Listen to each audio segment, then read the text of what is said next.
जी। काव्य पालीवाल जी उज्जैन से। श्री हरिवंश।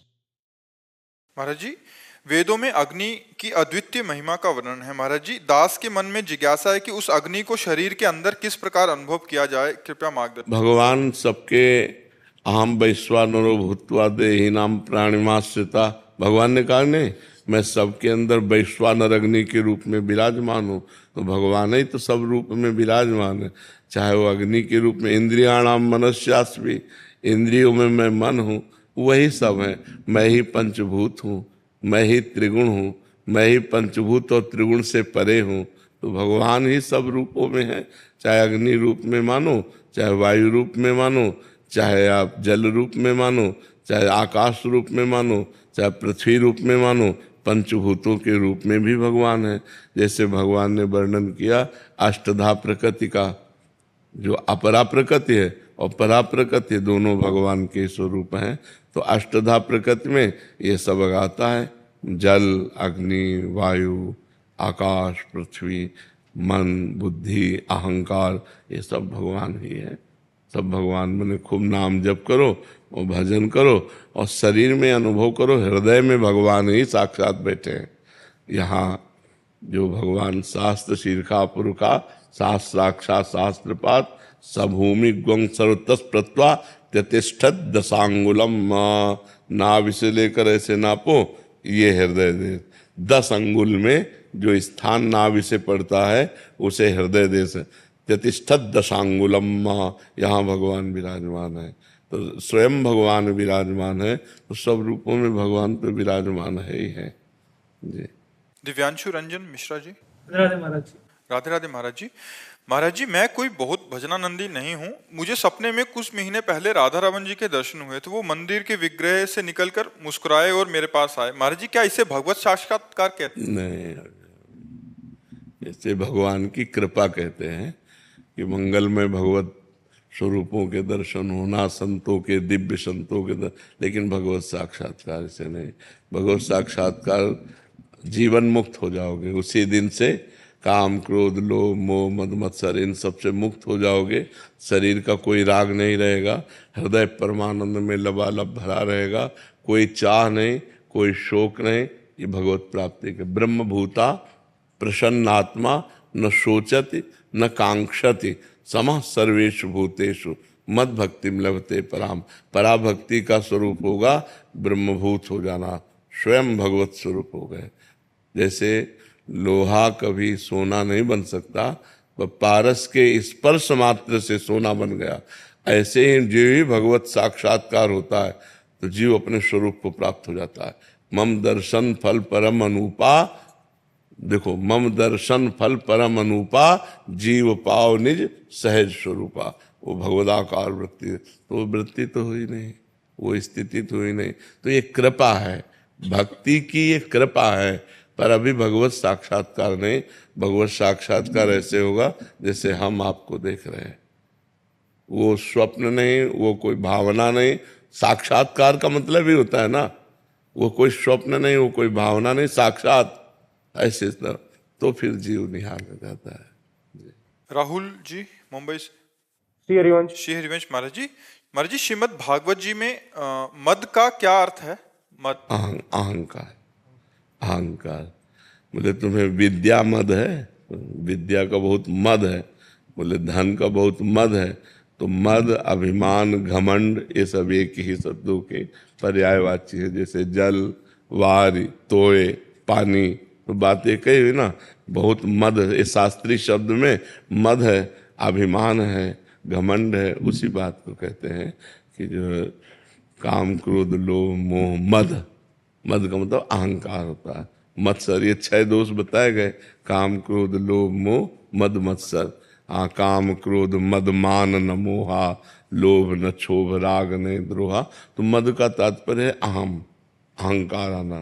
बोले बड़ा अभिमानी है। इसको शास्त्रीय भाषा में जब बोला इसे विद्या का मद है, इसे धन का मद है, मतलब धन का घमंड है, धन का अहंकार है। ऐसे मद शब्द का मतलब अहंकार से है। दर्शन जी अहमदाबाद से। राधा वल्लभ श्री हरिवंश महाराज जी। महाराज जी, अगर साधक भगवत प्राप्ति के मार्ग पर चलना चाहता है और पत्नी भी उसकी सहायता कर रही है, तो क्या बच्चे करना जरूरी है महाराज जी? क्योंकि कई बार सगे अगर होना होगा तो हो जाएगा, नहीं होना होगा तो कितने ऐसे दंपति हैं जो लाखों करोड़ों रुपए लगा चुके और उनके संतान नहीं हो रही। तो संतान भी एक योग होता है, आप उसके कर्ता थोड़ी हैं। अगर आपके 4 संतानें होनी है तो होनी है, नहीं होनी है तो आप चाहे जितना डॉक्टर को दिखा लो, रुपया लगा के दवा ले लो, नहीं होने वाली। बहुत से ऐसे करोड़पति अरबपति लोग हैं जिनके रुपया की कमी नहीं और डॉक्टरों के संबंध की कमी नहीं, लेकिन संतानें है ही नहीं, लाख उपाय कर लिया। तो हमें लगता है कि भगवान के विधान को मानना चाहिए। अगर भगवान हो सकता है, जैसे आप भक्ति मार्ग में चल रहे हैं, आपकी पत्नी भी भक्ति मार्ग में, तो कोई महाभागवत पुत्र पैदा हो जाए, कोई राष्ट्र को प्राण समर्पित करने वाला वीर पैदा हो जाए, तो हमें निषेध नहीं करना चाहिए। अगर भगवान का विधान है कि 2 संतान उत्पन्न हो और आप उनकी सेवा करते हुए नाम जप, तो भगवान की सेवा बन जाएगी। तो हमें इस पर ज़्यादा विचार नहीं करना चाहिए कि हमें संतान करना है या नहीं करना। ये तो विधान पहले से हो गया। नहीं होना है तो तुम्हारे दोनों के मन में आ जाएगा कि अब हमें करना ही नहीं है, वो आ जाएगा, क्योंकि होना नहीं है। अगर होना है तो हो जाएगा, संतान हो जाएगा। 18 वर्ष ब्याह के बाद संतान होते हैं। 18 वर्ष ब्याह कर किए हो गए और संतान योग बना जाके 18 वर्ष बाद। लास्ट की बहन के भी ऐसे ही था जी, सारी रिपोर्टें नॉर्मल थी दोनों की, हस्बैंड की, वाइफ की, और 18 साल बाद। हाँ, तो वही कह रहा हूँ कि 18 वर्ष बाद संतान का योग होता है। तो जब योग होता है तभी होता है, और योग नहीं होता तो फिर अपने बस की बात थोड़ी। अपने तो एक चिड़ैया नहीं बना सकते, फिर मनुष्य के एक रोम गिर जाए ना, रोम तो हम दोबारा लगा ले सकते, फेविकोल से थोड़ी देर जोड़ दे, वो बात अलग है। तो हम संतान क्या पैदा कर पाएंगे, वो भगवान का योग होता है। अगर वो योग होगा तो है। ऐसी भावना है कि पहले भगवत प्राप्ति, बाकी जो भगवान। नहीं, इसमें ये बात सोचना है कि मेरा लक्ष्य है भगवान की प्राप्ति। अब अगर भगवान की प्राप्ति संतान उत्पन्न होकर उसकी सेवा से होनी है तो भगवान उससे करवा लेंगे। बात समझना है, भगवान के ऊपर जो हम छोड़ देते हैं। देखो, भगवत प्राप्ति ऐसे नहीं होती कि ये सब छोड़ दो और भगवत प्राप्ति ऐसे करने से होती है।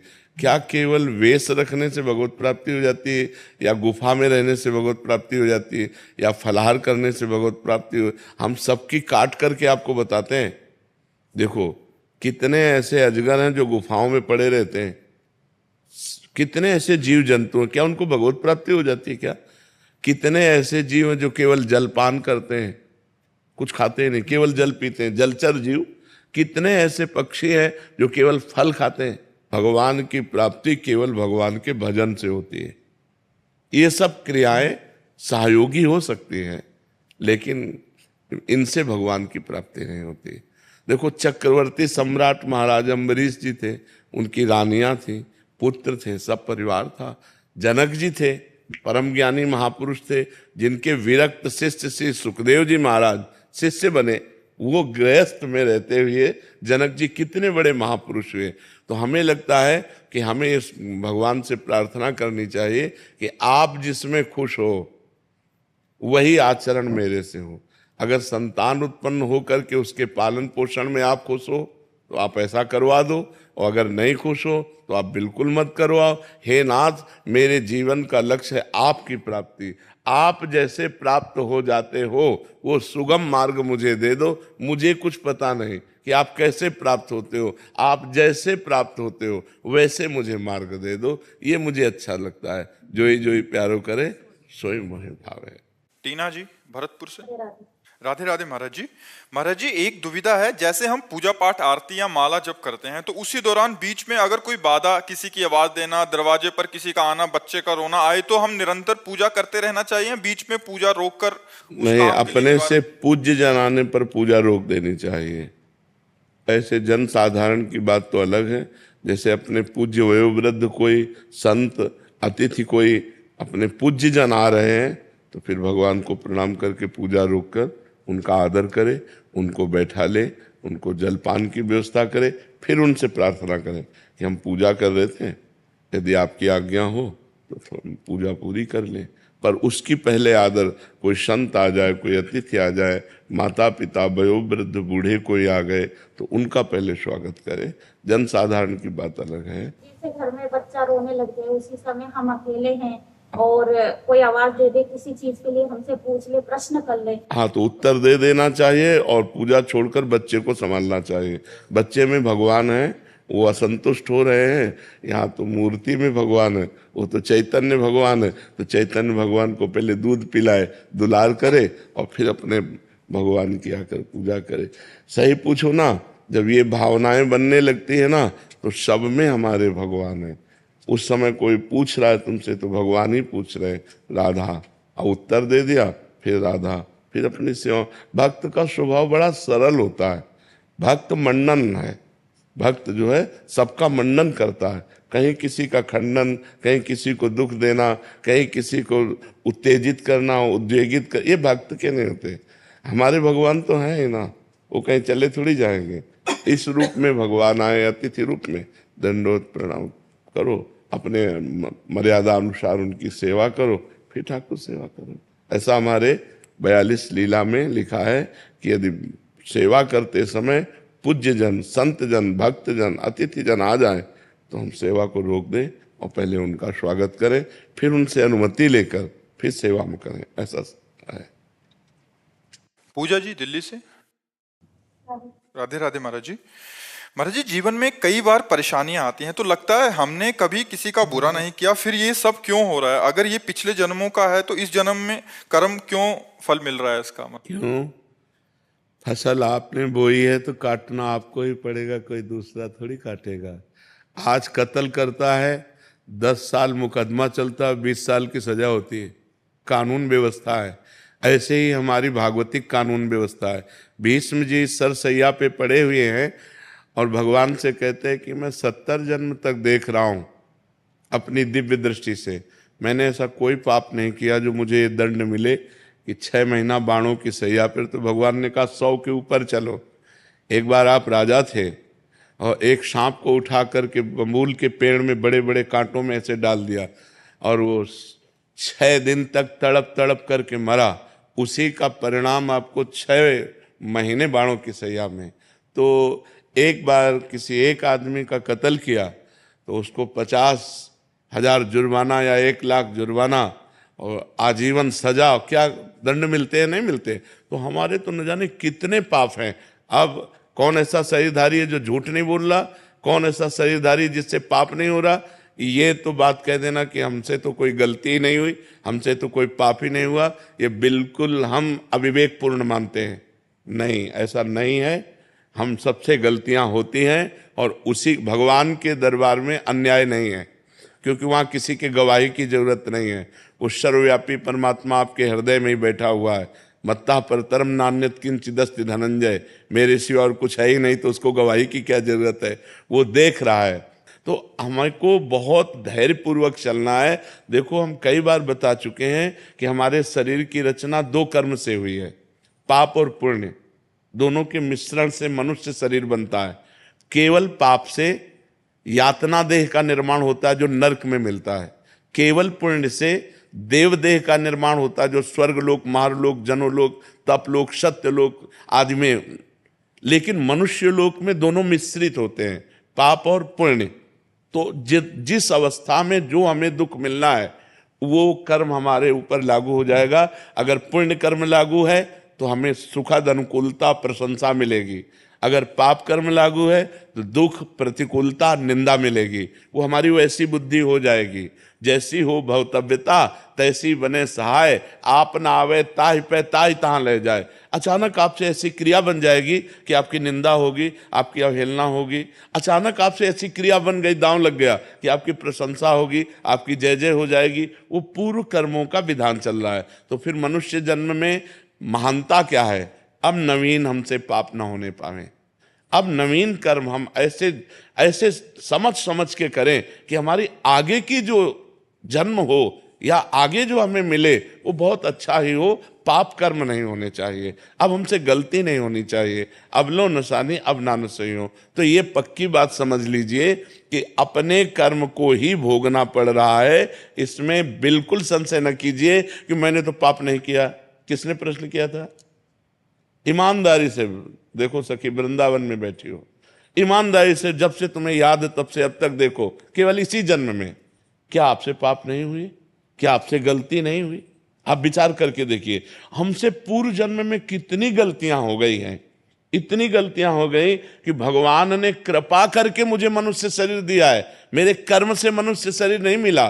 कबहू का करी करुणा नर देहि, देत ईश बिन हेत सनेहि। अब भी भगवान की कृपा देखो कि आप साधु समागम में बैठी हो, आप वृंदावन आई हो, संत समाज में बैठी हो। अब मोहि भाव भरोस हनुमंता, बिनु हरि कृपा मिले नहीं संता। तो भगवान तो आपको दुलार ही कर रहे हैं, भगवान तो आपको कृपा ही कर रहे हैं, पर अब हमने गलती की है तो वो भोग तो हमें भोगने पड़ेगा। और महाराज जी इस जन्म का कब भोगना पड़ेगा? अगला। जब अभी जो वर्तमान में गलतियां, अगला। और ऐसा भी हो सकता है कि इसी जन्म में भी उसका दंड मिल जाए। भयानक अपराध, भयानक अपराध, जैसे आप संत द्रोह कर दो, संत निंदा कर दो, किसी संत को मार पीट दो, फिर आपको भयंकर आपको कष्ट। साधु अवज्ञा तुरंत भवानी, भक्तन निंदा अति बुरी भूल करे, जिनको के सुकृत बहुजन्म के छिन्न मिदाय को, तुरंत अकाल मृत्यु का विधान बन जाएगा, तुरंत अकाल मृत्यु का विधान बन जाएगा, तुरंत भयंकर कष्ट देने वाला योग लग जाएगा। महाराज जी भागवतिक विधान है, भागवतिक विधान है। 2 मिनट में किसी को मार दिया, इसके बाद आजीवन कारागार, और उसको ऊपर से बोले 1 लाख रुपया जुर्माना। तो ये जो हम भोगने आते हैं, मृत्यु लोक में जुर्माना भोगने आते हैं, मूल सजा तो नरक में मिलती है, ये जुर्माना यहाँ होता है, उसको भोगना होता है। तो जो हमें भोगने को मिला उसे मिल, आगे हम कोई पाप कर्म नहीं करेंगे, आगे हम अच्छा भजन करेंगे तो हमें अच्छा मिलेगा। महाराज जी लोग कहते हैं नरक तो किसने देखा है? अब कह दो कि किसने देखा, जब चोरी करोगे और जब तुम्हारे डंडा चलेंगे और जब जेल जाओगे तो अपने आप जान जाओगे कि जेल किसे कहते हैं। बोले किसने देखा है जेल? तो तस्मात् शास्त्रम प्रमाणम ते कार्य कार्यो व्यवस्थित हो। शास्त्र जो कह रहे हैं वो सत्य है, वो असत्य नहीं है। अब हम बहुत छोटे हैं, कूप मंडूक हैं, जैसे कुआं का मेढक है ना, एक समुद्र का मेढक गया तो कुआं के मेढक ने कहा कहां से आए? बोले समुद्र से। बोले तुम्हारा समुद्र कितना बड़ा है? इधर से इधर उछला कुआं का मेढक। बोले इतना बड़ा है? बोले नहीं। बोले इतना बड़ा है? बोले नहीं। बोले जिंदगी भर तू उछलता रहे तो भी तू समुद्र की था नहीं पा सकता। अनंत ब्रह्मांडों के रचयिता भगवान ने रचा है, स्वर्ग नरक पाप पुण्य उसका फल दोनों रचे और आपको छूट दे दी है, आप पाप कमा लो या पुण्य कमा लो। तो मनमानी आचरण करने में कोई तो मानता नहीं है, और जब परिणाम आता है तब भगवान को कोसता है। तो ये विधान भगवान का बनाया हुआ आपके कर्म के अनुसार है, आपने जो कर्म किया उसके अनुसार विधान बनाया हुआ है। को न काहू के सुख दुख कर दाता, निज कृत कर्म भोग सुन भ्राता। इसीलिए जो धर्मात्मा पुरुष होते हैं, शास्त्र को जानने वाले होते हैं, एक भी कदम गलत नहीं रखते। भाई मैं नहीं पाप कर्म नहीं करूंगा, तो मुझे मार डालो पाप कर्म नहीं करूंगा, चाहे जितना कष्ट दो मैं अधर्म नहीं करूं, क्योंकि जानते हैं कि अधर्म जो है ब्याज के ऊपर ब्याज लग करके ऐसा फलीभूत होगा कि हमारे पुरखा पानी पा जाएंगे भोगते भोगते।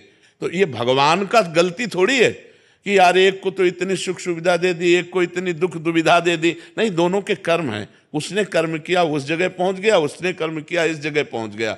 एक बार राजसूय यज्ञ में एक चीटा एक दाना लेकर के चावल का, और एक टांग टूटी हुई थी, 3 टांगों से बड़ी मेहनत से चल रहा था। अर्जुन जी ने देखा, भगवान से कहा सर्वलोक महेश्वर श्री कृष्ण, क्या इस पर कभी कृपा नहीं होगी? ये बेचारा चीटा एक चावल के दाने को बड़ी मेहनत से ले जा रहा है। तो भगवान ने कहा तुम्हें पता नहीं मुझे पता है, ये 14 बार इंद्र बन चुका है। राजसूय यज्ञ का वो चीटा जो एक दाना चावल बड़ी मेहनत से ले जा रहा था, वो 14 बार इंद्र बन चुका है। महाराज नहुष इंद्र के पद में थे और व्यभिचार प्रवृत्ति से इंद्राणी के साथ भाव गलत किया तो तुरंत जो है अजगर की योनि में आ गए। कर्म तुरंत देखो ना, बड़े बड़े अधिकारी को सस्पेंड कर दिया जाता है। आप अपने कर्म जहां उत्तम किए तो आप चढ़ते चले जाएंगे। बुद्धिमान वही है जो सुख दुख को भोग कर भजन करते हुए नया पाप न करे और अपने जन्म को भगवान में समर्पित कर दे। यहां का यश कितने मिनट का? जब तक तुम्हारा शरीर छूटा कौन पूछता है यार? तुम चाहे जिस पद में हो और चाहे जितने बड़े यशस्वी हो, तुम्हारे मरने के बाद यहाँ जब भगवान का नाम नहीं ले रहे लोग, तो तुम्हारा नाम कहाँ से लेंगे? और तुम्हारे साथ जाएगा क्या? यहाँ का बैंक बैलेंस, यहाँ की वाह वाह, यहाँ की तुम्हारी पत्नी, पुत्र, परिवार। अरे जब देह नहीं जाएगा तो तुम्हारे साथ कुछ नहीं जाएगा। दुनिया में लाखों का मेला जुड़ा, हंसा जब जब उड़ा तो अकेला उड़ा। उसे अकेला भोगना पड़ता है, फिर नई योनियों में जाकर के दुर्गति भोगता है। इसलिए होश में रहो, जो पूर्व पाप का कर्म है उसे भोग लो हंसते हुए। आगे कोई पाप मत करो, नाम जप करो और अच्छे आचरण करते हुए विजय को प्राप्त हो। परमात्मा ने तुम्हें खेती दे दी और बीज दे दिया, अब बोते क्या हो ये तुम्हें देखना है। खेती दे दी, भारत भूमि में मनुष्य शरीर, बीज दे दिया तुम्हारी बुद्धि। पाप कर्म बोते हो या पुण्य कर्म बोते हो? अब बम्बुल बोओगे, दाग छुआरा खाना चाहोगे तो बेवकूफी होगी। गन्ना बोओगे तो गन्ना मिलेगा, बम्बुल बोओगे तो बम्बुल मिलेगा। अवश्य में भोक्तव्यम कृतम कर्म शुभाशुभम। या मनमानी आचरण करते हैं, इसके बाद भगवान को दोष देते हैं। नहीं भाई, बहुत संभल करके करो, फिर देखो आपको आनंद आता है कि नहीं। हम अंदर की तुम्हें बात कहते हैं। यदि तुमसे पाप कर्म ना हो तो आप देखो, आप सुख में ही डूबते चले जाओगे। लेकिन मनमानी आचरण करते हो, पाप करते हो, जब उसका दंड आता तो भगवान को कोसते हो। भगवान एक सर्व समर्थ पिता है जो तुम्हें दे दिया, अब तुम उसका वर्ताव क्या करते हो, अपनी श्वासों का, अपनी बुद्धि का, ये तुम देखो। अपनी श्वासें और बुद्धि गंदे कामों में लगाओगे, बोले सफाया करवा दिया, गर्भ गिरा दिया। अरे इतनी हमारे वैज्ञानिकों ने व्यवस्थाएं रखी है कि आप वहां तक पहुंचो ही मती। जब गर्भ आ गया है तो उसको नष्ट करो ही मती। वो भगवान का जीव अंश है, अब आप उसकी हत्या करोगे, उसका दंड मिलेगा कि नहीं मिलेगा? और जब दंड मिलेगा बोले हमने तो कोई पाप किया नहीं। पराये पुरुष से व्यभिचार करोगे, हमने कोई पाप नहीं किया। पराई स्त्री से व्यभिचार करोगे, हमने कोई, हमारा शास्त्र कह रहा है ये व्यभिचार है, ये पाप है। जिस स्त्री को स्वीकार करे आजीवन उसी पर ही अपने जीवन को निर्धारित रखे, किसी दूसरी स्त्री से सहवास न करे। एक स्त्री जिस पति को स्वीकार करे उसे भगवान मान करके आजीवन निर्वाह करे। ये हमारे भारत की पद्धति है। हमने कभी डिवोर्स नहीं सुना पीछे, ये अभी चला है, ये जो गर्लफ्रेंड बॉयफ्रेंड इन्हीं के बाद ये चला है। नहीं, हमने कभी डिवोर्स नहीं सुना। हम अपने बचपन में कभी ये नहीं सुना कि उनकी पत्नी ने उनको डिवोर्स दे दिया या उनके पति ने, कभी नहीं। आजीवन संबंध निर्वाह करना, ये हमारे भारत की पद्धति है। भारत है, विदेश नहीं है कि आज इसके संग कल उसके संग, ये नहीं। यहाँ धर्म की मर्यादा है। ये परम पवित्र देश है, जहाँ गंगा यमुना और रामकृष्ण के अवतार होते हैं, वो ये पवित्र देश है। तो ये हम कभी भगवान पर आरोप न लगाएं कि उन्होंने हमें दुख क्यों दिया, संकट क्यों दिया। ये हम आपसे